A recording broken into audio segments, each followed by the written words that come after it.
Welcome. Today, I'm going to show you exactly how to publish draft pages on WordPress in 2025. If you've ever saved a page as a draft and wondered how to make it live, this guide is for you.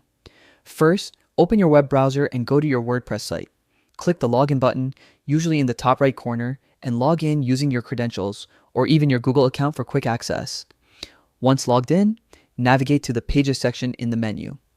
This is where all your website pages are stored, whether they're published or still in draft. Scroll through your list of pages and find the draft you want to publish. Click Quick Edit for that page. It's a fast way to make changes without opening the full editor. In the Quick Edit menu, you'll see the status option.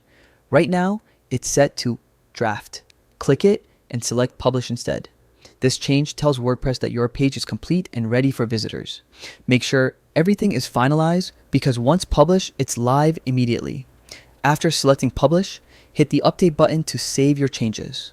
WordPress will confirm that your page is now live and your content is ready for the world to see.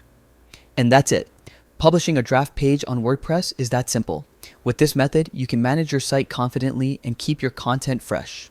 Keep exploring, keep publishing, and enjoy the flexibility WordPress gives you to grow your website.